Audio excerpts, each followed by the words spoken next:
गया कि मैनिपुलेट हो सकती हैं। ये भी 2 बार हो सकता है, कभी बैटरी के नाम पर, कभी किसी नाम पर, कभी कहा गया कि ये ईवीएम इलेक्शन है, लोगों का इलेक्शन नहीं है।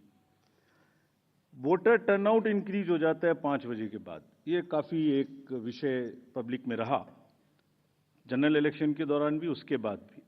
कैसे 5 बजे के बाद बढ़ सकता है, कहाँ बढ़ गया, कौन सी 5 बजे से 10 बजे तक के बीच में कतारों में, लाइनों में लोग खड़े हुए थे, हमें वीडियो दिखाइए। इस तरीके के प्रश्न पूछे गए, जिसके उत्तर मैं आज देना चाहता हूं before going to Delhi election. Also necessary, because the doubts gets removed, you can ask me further questions if you want, and these questions do not come again election after election.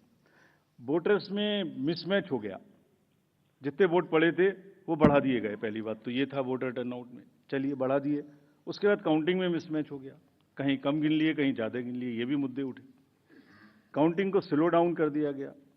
अभी एक नया मुद्दा उठा है कि हमने कोई रूल चेंज कर दिए हैं, जिससे बहुत बड़ी ट्रांसपेरेंसी खत्म हो गई है। So all these questions are actually, अगर एक बहुत बड़ी पिक्चर आपको मैं दिखाऊं तो 10.5 लाख बूथ हैं कंट्री में।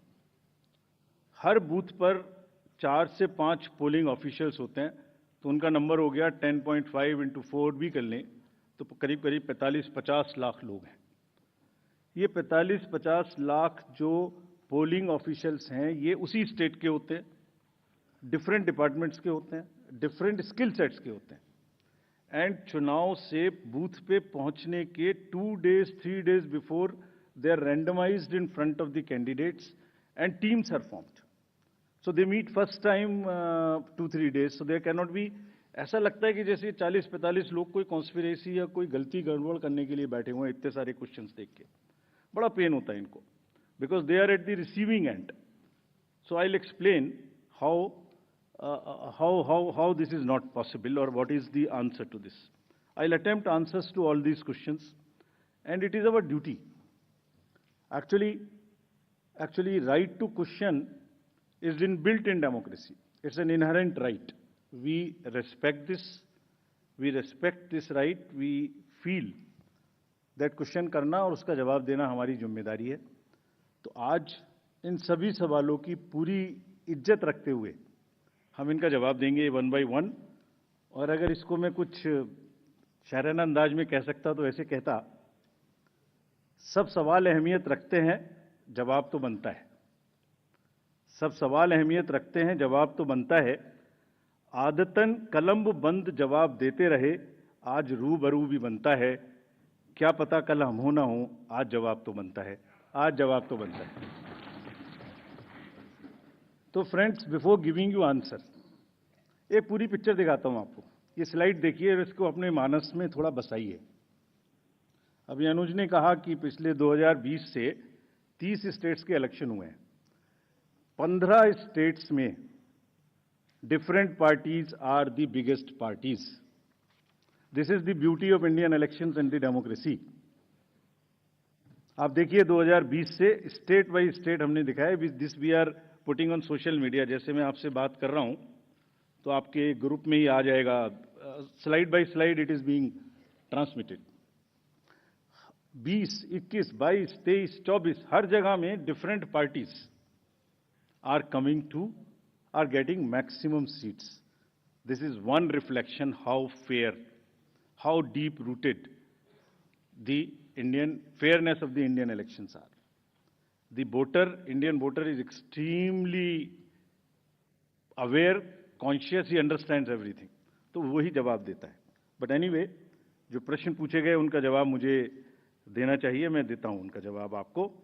एक जवाब देने से पहले अगर ये बात मैं कहूं कि ये पूरी पिक्चर अगर किसी को दिखा दो तो सारी पार्टीज को पता है कि वो जहां उनको वो भी हर जगह में जीते हैं। हर इलेक्शन के बाद एक परिणाम से रिलेटेड, परिणाम के बेसिस पे प्रक्रिया का आकलन नहीं हो सकता। परिणाम अपना निश्चिंत है। फिर से जो पार्टी सब जानती हैं कि वो भी जीतती हैं, अगर उसको भी शायराना अंदाज में कहा जाता तो कैसे कहते, ये मैं कहने की कोशिश फिर से करता हूं। वो जानते हैं, वो जीत चुके हैं, उन्हें पता है। कर न सकें इकरार तो कोई बात नहीं, मेरी वफा का उनको एतबार तो है। शिकायत भले ही उनकी मजबूरी हो, मगर सुनना, सहना, सुलझाना हमारी आदत तो है। Friends, with this I will come to the electoral roll. अभी भी इलेक्टरल रोल के बारे में कहानी चल रही है। देखिए, आपको एक करीब 70 स्टेप्स ऐसे हैं। इलेक्टरल रोल, उसके बाद चुनावी प्रक्रिया, EVMs, polling station, form 17C, counting, जिसमें पॉलिटिकल पार्टीज और कैंडिडेट्स कॉन्टिन्यूअसली हमारे साथ रहते हैं। डिस्क्लोजर्स की जो मैं बात कहता हूं, वो आज मैं आपको दिखा रहा हूं कैसे। अगर जब भी इलेक्टरल रोल बनता है, रेगुलर मीटिंग्स होती हैं, फॉर्म 6 के बिना हो नहीं सकता। बीएलए हर पार्टी को अपॉइंट करने का अधिकार है। जो भी क्लेम्स एंड ऑब्जेक्शंस आते हैं, वो हाथ की हाथ हर पॉलिटिकल पार्टी के साथ में शेयर किए जाते हैं। वेबसाइट पे ड्राफ्ट डाला जाता है। पोलिंग स्टेशन के रेशनलाइजेशन में कंसल्ट किया जाता है। कोई डिलीशन हो ही नहीं सकता जब तक उसके पीछे फॉर्म 7 ना हो। यहां तक कि अगर किसी की डेथ हो गई है, उसका भी डेथ सर्टिफिकेट हम अपने रिकॉर्ड में लगा के बीएलओ के माध्यम से रखते हैं। अगर किसी का डिलीशन इसके अतिरिक्त होना है शिफ्टिंग में, उसको नोटिस देते हैं, वेबसाइट पे डालते हैं, क्लेम्स एंड ऑब्जेक्शंस का टाइम देते हैं। हमने मेहनत करके इस पूरी प्रक्रिया का एक चार्ट बनाया, मैं आपको दिखाना चाहता हूं वो चार्ट। नेक्स्ट देखिए, राइट साइड में आप देखेंगे अक्टूबर। So this is necessary for the nation to no.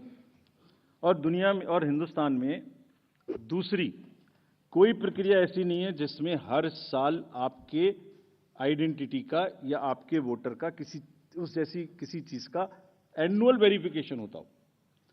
अक्टूबर हर साल 1 जनवरी को एलिजिबल डेट मानकर एक सर्वे किया जाता है, जिसको अक्टूबर में प्रारंभ होता है। ड्राफ्ट रोल की copy free of cost 2 copy her political party को दी जाती है। कहा जाता है ये ड्राफ्ट रोल है, अब जो नए लोग वोटर बनना चाहते हैं डिलीट होंगे, उसकी प्रक्रिया चलेगी। हर स्टेज पे हम आपको खबर करेंगे। हर स्टेज पे कोई भी ऑब्जेक्शन हो तो हमें बताइए। Please allow your appoint your BLA, let him go. हर विलेज में, हर पोलिंग स्टेशन पर जो भी ड्राफ्ट रोल है और जो ऑब्जेक्शंस हैं, उनकी कॉपी पब्लिश की जाती है। सफिशिएंट अपॉर्चुनिटी दी जाती है।